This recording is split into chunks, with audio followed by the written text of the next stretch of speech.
You are here, so chances are you think you may be socially awkward or know somebody who is. Truth be told, being socially awkward can be, well, awkward, but that doesn't have to be a bad thing. In this video, I'm going to show you how being awkward can actually be a good thing. Well, of course, not for everyone. But let's make this clear from the start. Pretty much everybody feels awkward in some situations. There may be a few social super chameleons out there who can adapt to any situation, but they are few and far between. When you feel awkward, you may take comfort in knowing you're far from being alone. Even I, a YouTube video narrator, have run-ins with being extra awkward to say the least. A while back, I was taking a class in a city away from my hometown when I heard somebody calling out to me by name. I turned to see three people walking towards me with big smiles on their faces. They obviously recognized me. My first clue being that they call me by my name. I knew them too. I had gone to high school with them. The problem was, I had no idea what their names were. We proceeded to talk for what seemed like hours. It wasn't, but it seemed that way anyway. All the time, I was kicking myself in my own buns trying to force myself to remember their names. Names started running through my brain. Tom? Dick? Harry? John? Paul? Maybe it's Ringo. No, none of them seemed to fit. Making a short story shorter, I never remembered their names. I felt pretty embarrassed. I should have taken a deep breath to clear my head and then embraced my awkwardness and simply admitted that I could not for the life of me remember their names. We would have had some laughs, well, mostly them laughing at me, and bonded more. After all, humor, especially self-deprecating humor, can ease social awkwardness, and boy was that a great chance to make fun of myself. For instance, I could have said, "Oh my, I'd forget my head if it wasn't bolted on." Or, well, something funnier and better than that, but even that corny line would have been me embracing my awkwardness. That's the thing about being awkward. It's a good thing if you know how to handle it. Awkwardness is one of those factors that makes you, well, you. Use your uniqueness to your advantage.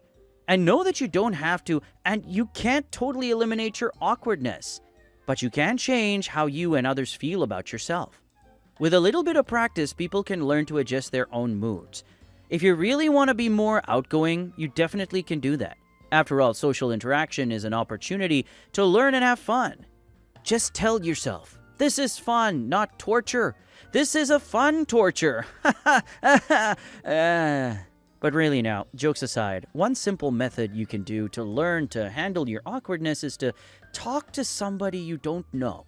Look, I get it. For many socially awkward people, talking to strangers or talking to almost anyone, it's much easier said than done.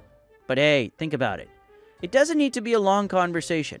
In fact, just a friendly smile and a hello or hi to a stranger can go a long way.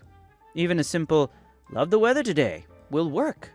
The point is to slowly get used to interacting with people. And there is less pressure when you are interacting with somebody you will most likely never see again. So it's kind of a win-win. Doesn't hurt to give it a try. You'll probably feel much better once you try it. And if you do try it, use the KISS formula. Keep it simple, stupid. In other words, don't ask a stranger about the nuances of life such as, "Do you believe people are basically good or evil?" Plus, don't say anything strange like, "You know, in the movie It, I found myself rooting for the clown."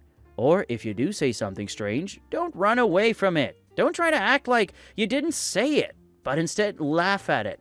Relax, nobody died.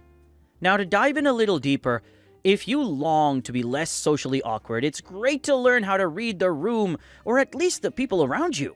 You use active listening and paying attention to social cues to help relate to others.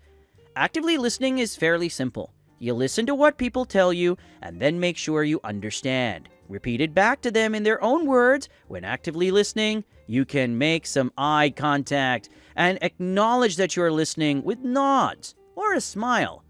If you hit some awkward silence, ask that person you are trying to talk to about themselves or their interests. Your goal here is to find common ground between yourself and the person you're chatting with.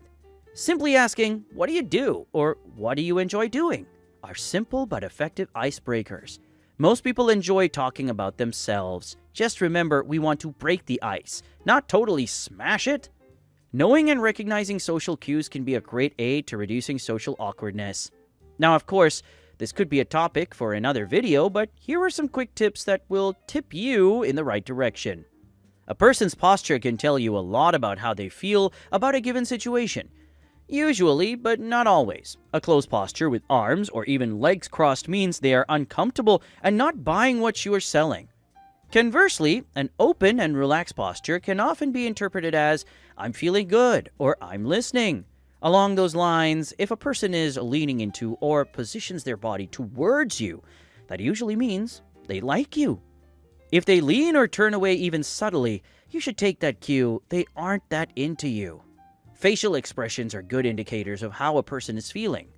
A wrinkled brow often means a person is tense, so tread lightly. If a person looks into your eyes, this can mean they're interested in what you're saying. Eye contact is good, but tricky as too much direct eye contact can make people uneasy.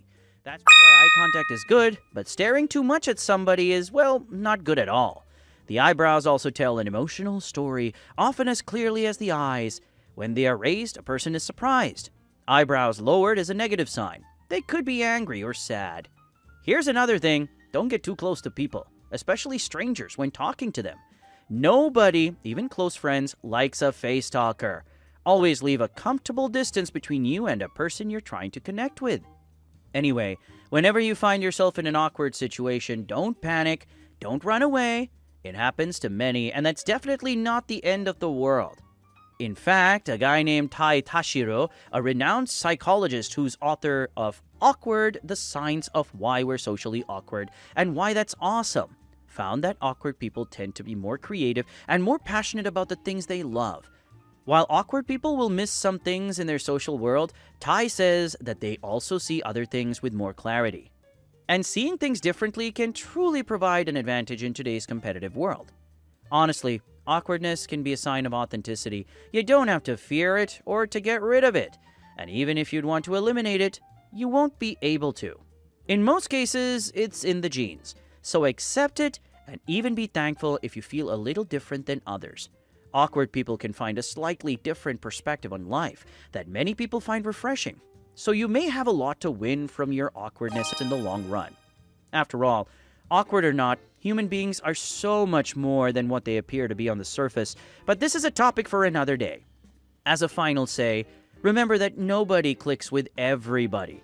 There will be times and people you just don't hit it off with. Be it pheromones or gestures or whatever. If it doesn't click, it doesn't click. Just move on. It's all right. And if you like this video and want more, click subscribe or don't and move on. It's all right.